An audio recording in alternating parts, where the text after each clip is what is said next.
Welcome to the second edition of JLL's Middle East and Africa Insights series. I'm joined today by James Allan, JLL CEO of the Middle East and Africa region. Welcome to the series, James. Good to have you here. Thank you. Now, we have just recently released our Middle East and Africa 2024 market review and 2025 market outlook reports. And there's quite a lot of interesting content that we cover within there.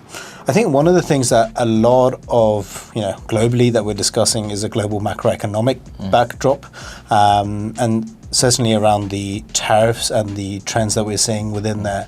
What are your views globally? What are we seeing? And how does that impact the local economies within the GCC in Africa? Yeah. So look, tariffs are definitely causing uncertainty in most markets at the moment.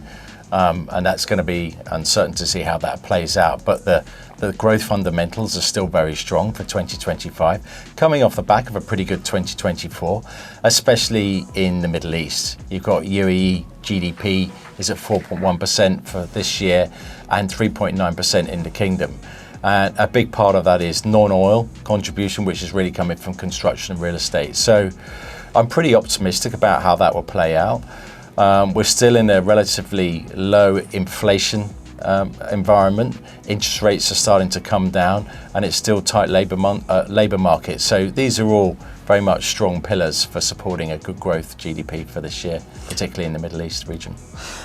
So the economic growth story for the region is fairly strong, and particularly the non-oil markets, as you say.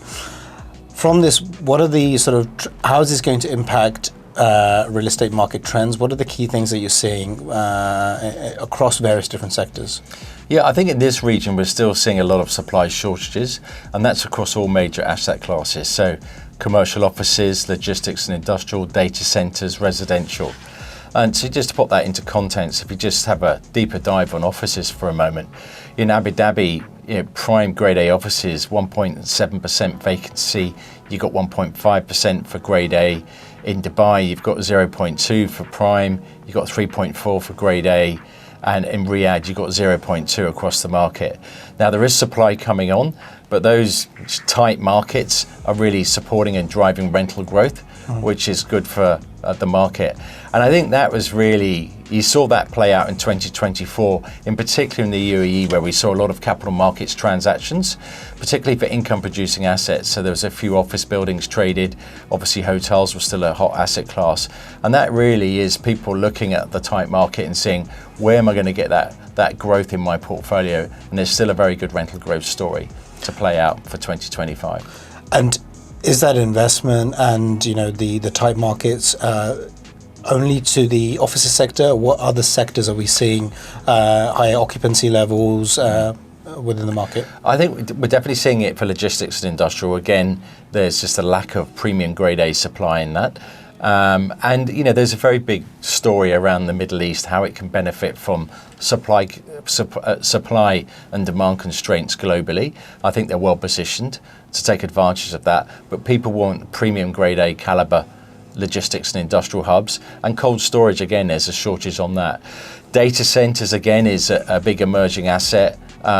We're seeing obviously the rollout of 5G networks across the UAE and KSA in particular, and indeed AI adoption across all business lines, whatever sector you're in. Real estate, we're seeing some very exciting data and AI adoption phases in that, and this is obviously driving a huge need for data centers. So continually seeing those players coming into the market to really try and take up that shortage of supply. Okay, and look, there's quite a lot of activity happening within the market here, particularly in Saudi Arabia, the UAE, but also in the likes of Egypt. What are you seeing on the construction side of things at the moment? Well, 2024 was a very big year in particular for construction and real estate awards for contracts. So you had in UAE, for example, $40 billion of contracts being awarded. And that does include some utilities and infrastructure as well, which is having a big impact on that. And in Saudi Arabia, that was $29.5 billion worth of contracts awarded. I think the key thing to focus on here is infrastructure. When you go to any mature market, private money, government money, they all follow the infrastructure journey. And that's really where we're seeing those opportunities come up.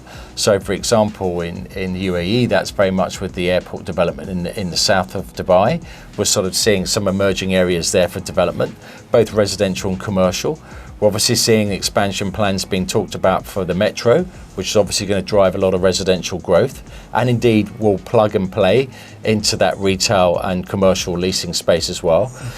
In Saudi Arabia, and particularly in Riyadh, you've got that on steroids in terms of the giga projects really being driven by the infrastructure, and that is having a direct impact on private sector and master plan investments and planning going in. So exciting times very much for this region, and we're seeing that in pockets in Africa as well.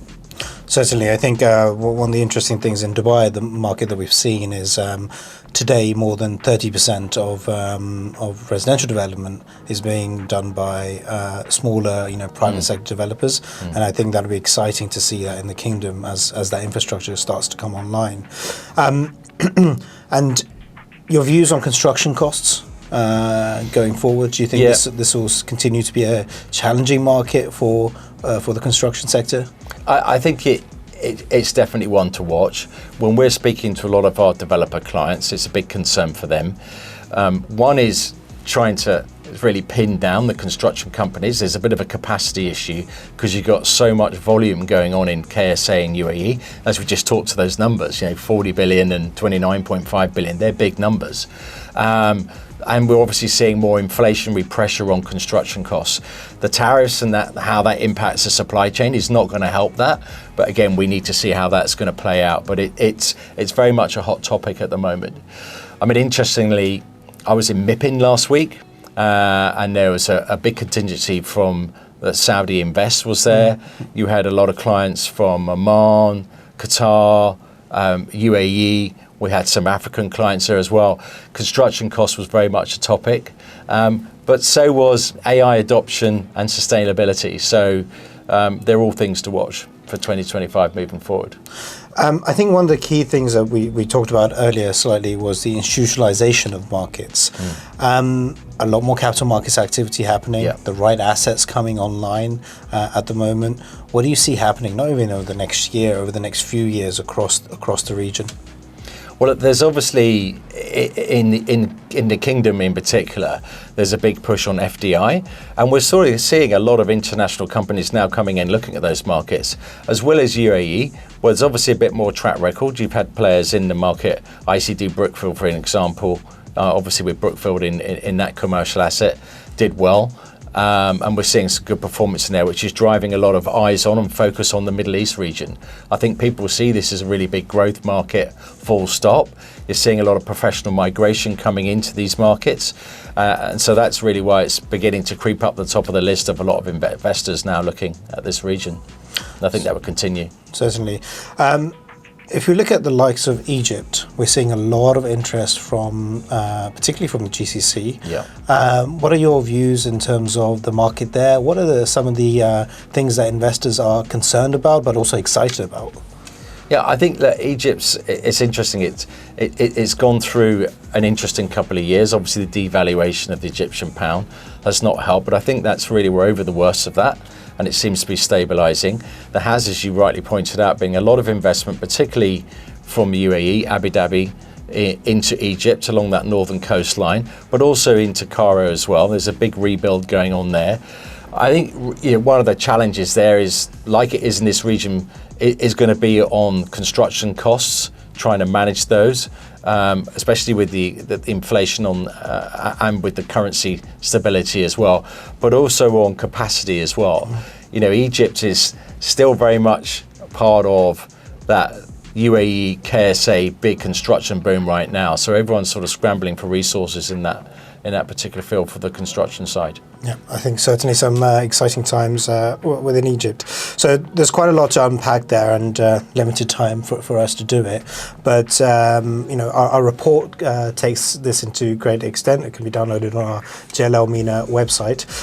James, thank you for joining the second episode of our JLL MEA Insights series, and thank you for watching. Thank you.